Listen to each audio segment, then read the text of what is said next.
So you know you're doing something right if you got people impersonating you. I mean, if you got people all over the world impersonating who you are, you must be doing something, whether it's good or bad.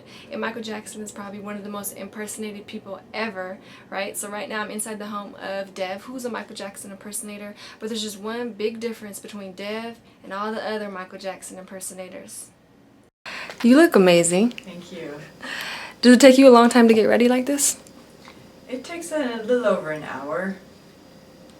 From start to finish, I can rush it, but it's about an hour process, a little bit more.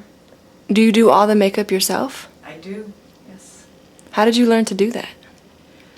Well, it's kind of a long story.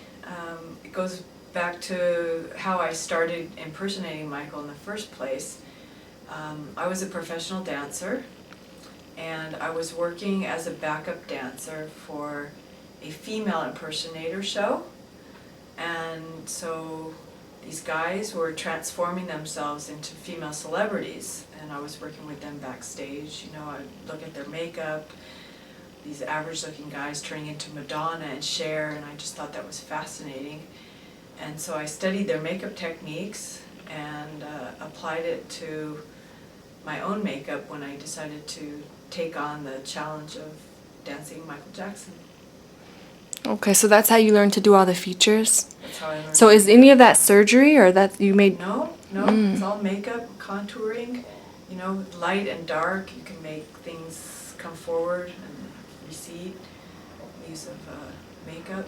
I always loved Michael, and because I was a dancer and he dances so incredibly unique like no one else, it was really a challenge for me to step it up and to push my limits and to work on Michael Jackson's style, because I had so many other styles under my belt from all the other dance shows that I have done, but I never learned Michael Jackson's style, so that was the challenge I decided to take on. So I worked on my own time. I would study the other impersonators, their makeup, what they can do with wig and costuming, and all the details down to, you know, the finger tape. I just try to get everything as accurate as possible. In addition to the dance, so I got videos and, you know, just studied him. Yeah, I was going to ask you that. Motion, You like studied backwards and everything? forward.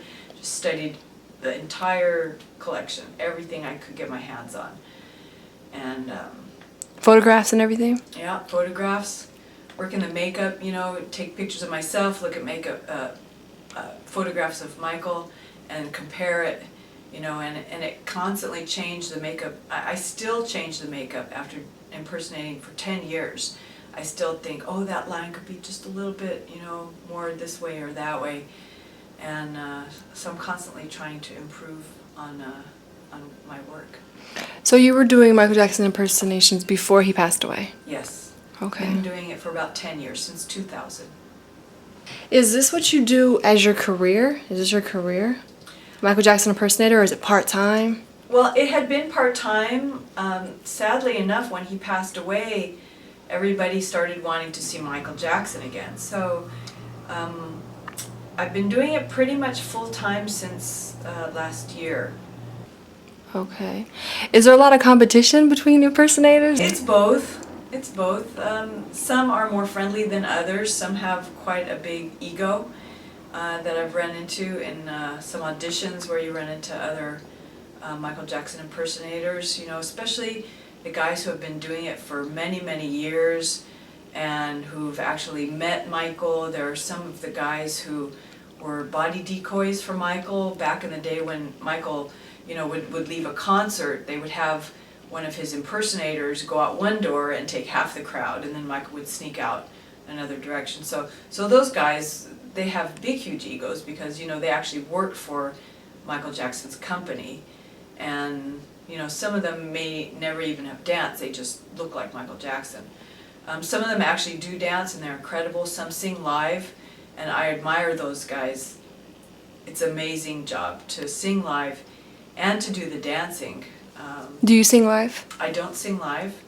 I lip sync, which is another art and a challenge in itself to get the words exactly to make it look like you're singing. So, you know, not to say that's a lesser art, but I mean the singing is really incredible, but But, you know, I do the dancing, and that's my strong point, is the dancing and my look.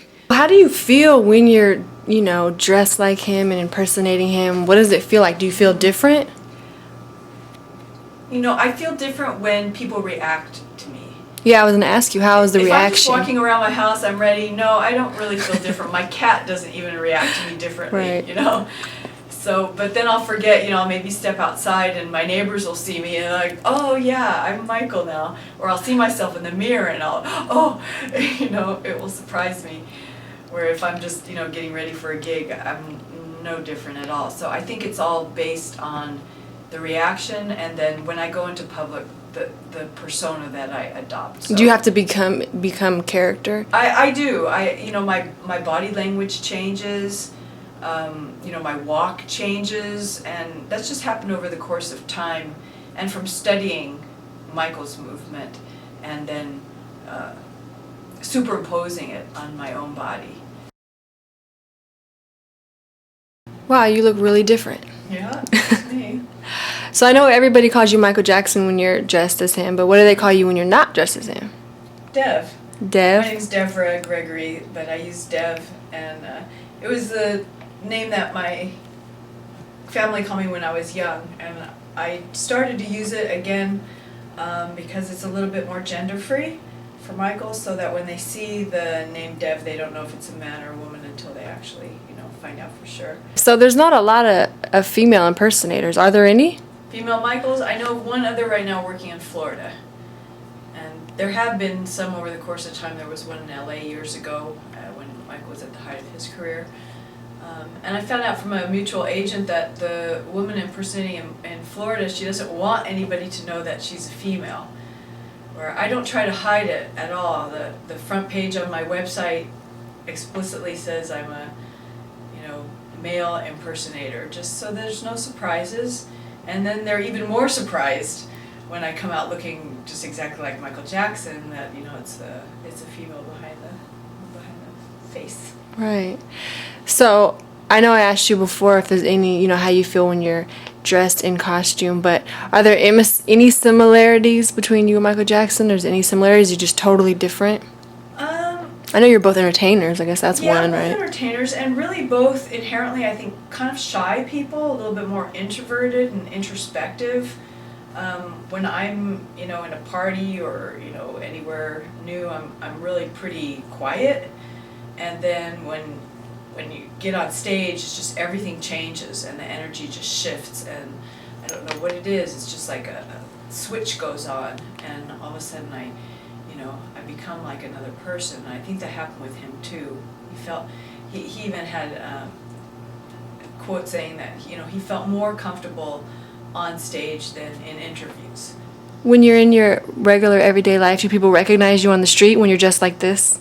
No, not usually. Not at all, right? No, unless they happen to see me in an interview, you know, where I'm myself. Once or twice I've been interviewed on the news as me. But if they saw my show, I close my show with Man in the Mirror, and I reveal myself to the audience. And I come out of being Michael Jackson right on stage in front of the audience. So it was pretty shocking to people, and I think really touching because of the way it was done. I can't describe it other than to tell you that we may do the show again and DVDs will be available.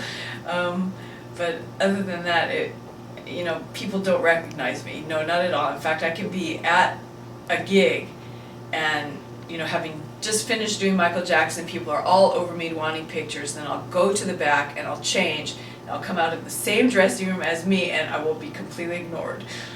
Wow. This is what everybody asks you to see? Yeah.